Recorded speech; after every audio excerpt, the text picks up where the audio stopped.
MP study YouTube channel पर आपका स्वागत है। मैं दीपक कुमार। पीएनएसटी के लिए सभी सब्जेक्ट की एनालिसिस सीरीज में आज हम बात करने जा रहे हैं केमिस्ट्री के बारे में। केमिस्ट्री काफ़ी इंपॉर्टेंट सब्जेक्ट है पीएनएसटी के लिए। जिस प्रकार से फिजिक्स के बारे में मैंने एक वीडियो बनाया है, जिन स्टूडेंट को फिजिक्स की क्लास सेपरेटली ज्वाइन करना उसके बारे में भी इन्फॉर्मेशन एक वीडियो के माध्यम से मैंने दे दिया है। और आज इस वीडियो में सभी स्टूडेंट्स को हम केमिस्ट्री के बारे में बताएंगे कि अगर मान लीजिए आप अपनी प्रिपरेशन को ज़्यादा कॉम्प्लिकेटेड नहीं करना चाहते और आप अपने सिलेक्शन के लिए केमिस्ट्री को एक इम्पॉर्टेंट सब्जेक्ट अगर मानते हैं, तो केमिस्ट्री को कैसे आपको कवर करना है ताकि आप इस पर्टिकुलर सब्जेक्ट को लेकर के ज़्यादा कन्फ्यूज़न में न रहे और आपको एक सटीक तरीका पता हो कि इस सब्जेक्ट को कैसे आप हैंडल करके एक अच्छा स्कोर निकाल सकते हैं। तो चलिए स्टार्ट करते हैं। अगर आप इस चैनल पर नए हैं तो चैनल को सब्सक्राइब कर लीजिए और वीडियो अगर अच्छी लगती है तो लाइक करने के बाद शेयर जरूर कर दीजिएगा। तो पीएनएसटी 2024 के एग्जामिनेशन की प्रिपरेशन के लिए केमिस्ट्री का सबसे बेस्ट प्लान क्या होना चाहिए।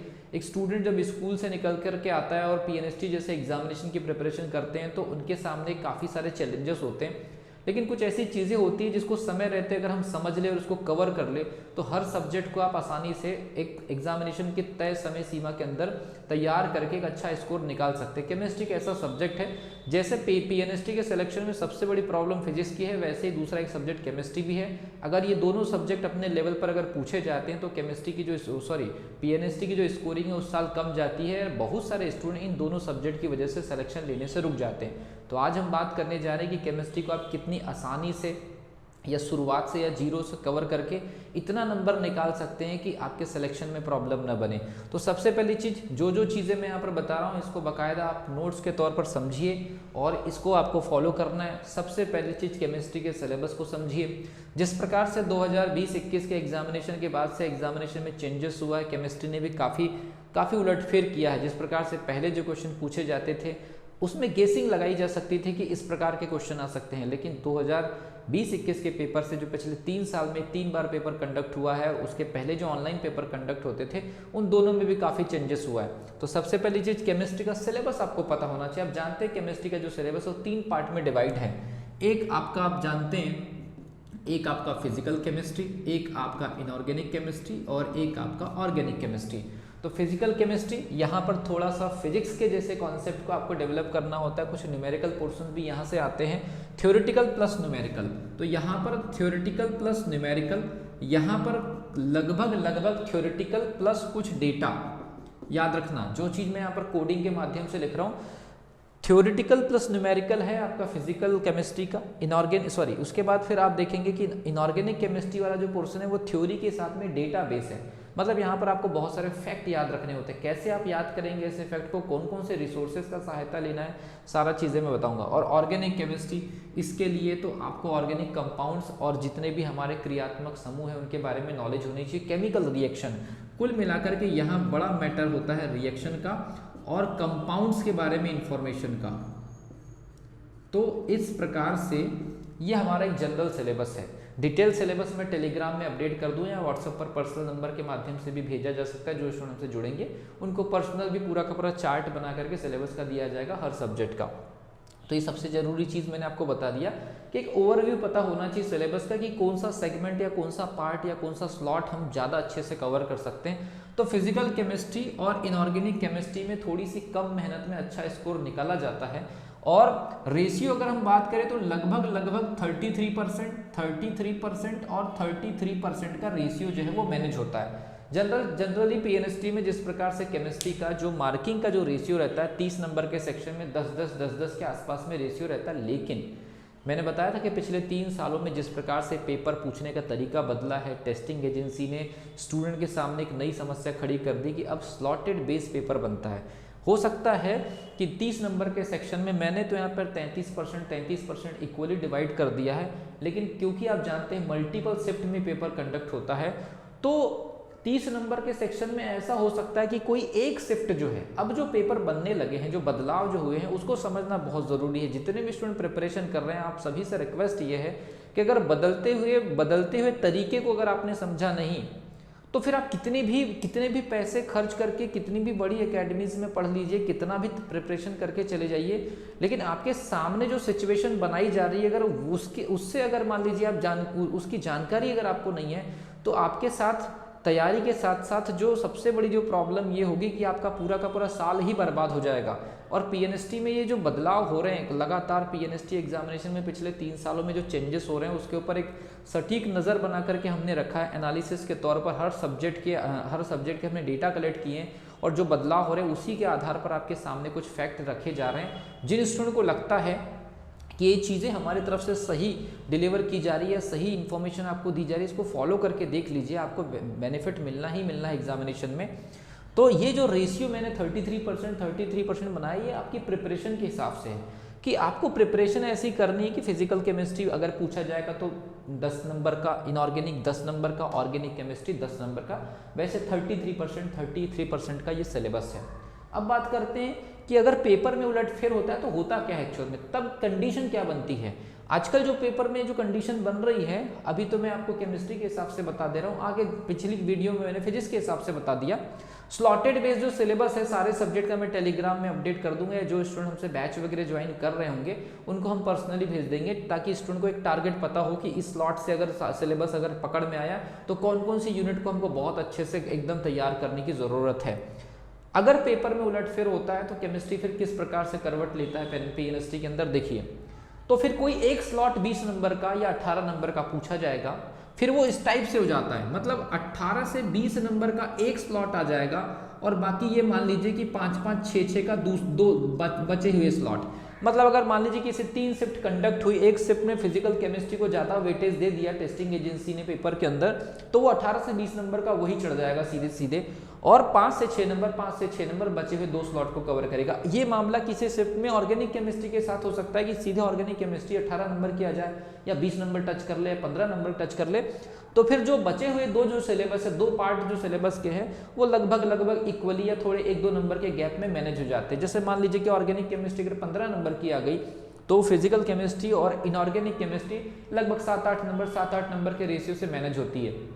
तो ये ध्यान रखना है कि किसी भी स्लॉट को अगर आपने कमजोर माना, और वो जो कमजोर स्लॉट अगर आपकी शिफ्ट में अगर मान लीजिए स्ट्रांग होकर के या ज्यादा मार्किंग के आधार पर अगर आ गया, तो फिर आपके पास में सिर्फ एक ही तरीका या एक ही ऑप्शन बचता है तुक्का मारने का, और ये जो मामला होता है ये काफी खतरनाक होता है। ये साल बर्बाद करने और पैसे बर्बाद करने वाली सिचुएशन हो जाती है।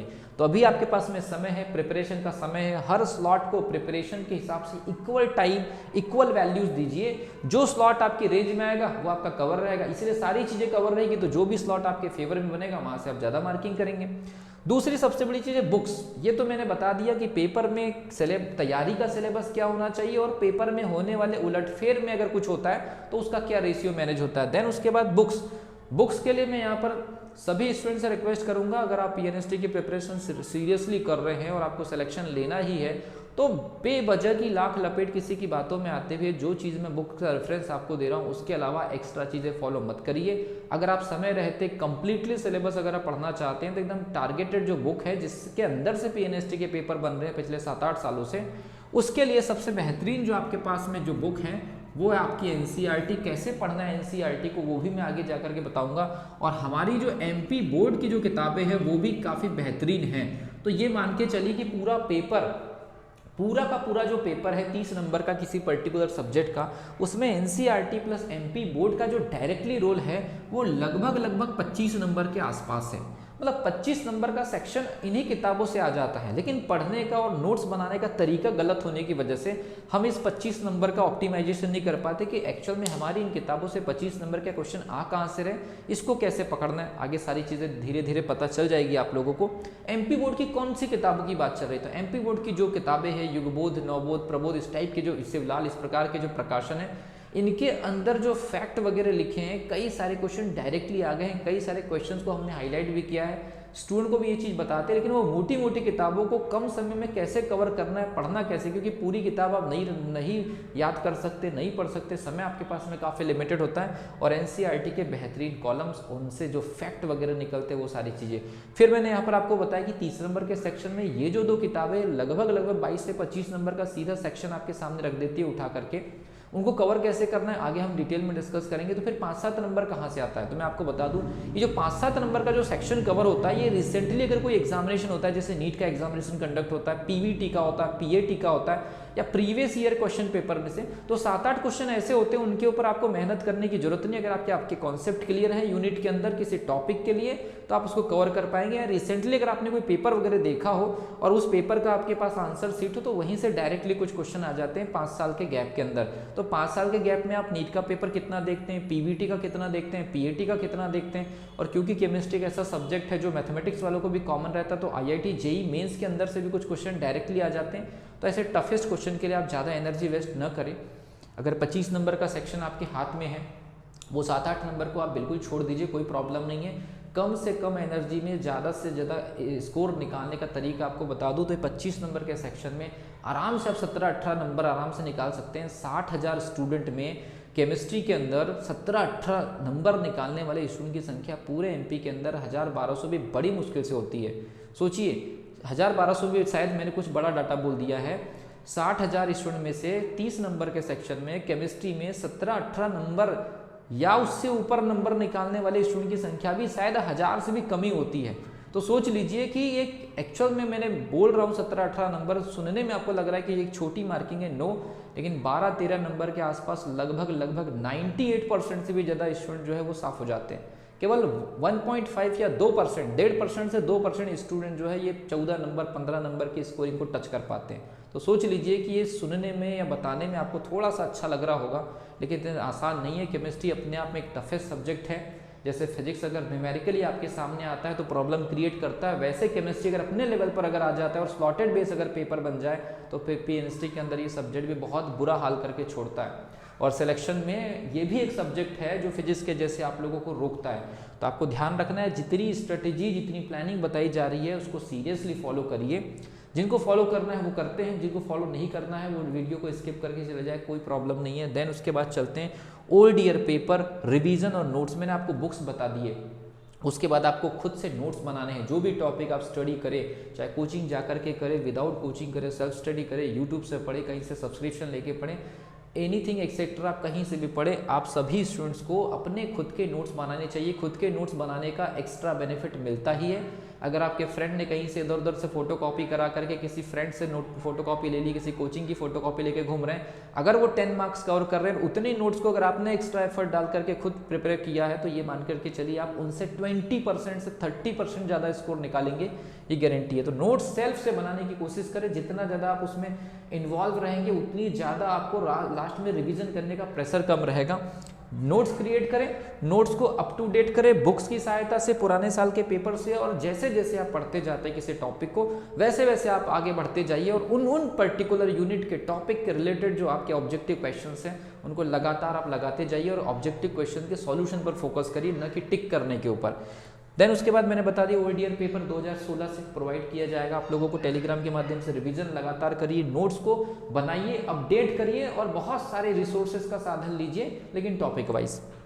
टेस्ट आपको जहां से भी मिले लगा सकते हैं, लेकिन टेस्ट हम भी 199 रुपये में सारे सब्जेक्ट की टेस्ट सीरीज स्टार्ट कर रहे हैं। टेस्ट सीरीज के लिंक के बारे में वीडियो अलग से बता दूंगा, या फिर आप कहीं से भी लगा तो टेस्ट प्रॉपर आप लगाइए, ईमानदारी से आप अपनी एक्यूरेसी लगभग 75% टच करने की कोशिश कर सकते हैं। एक्सेट्रा क्या है? केमिस्ट्री एक ऐसा सब्जेक्ट है जहां पर आपको एक्स्ट्रा मटेरियल की जरूरत पड़ती है। फिजिक्स में एक्स्ट्रा मटेरियल की जरूरत नहीं पड़ती, केमिस्ट्री में पड़ती है पीरियोडिक टेबल में।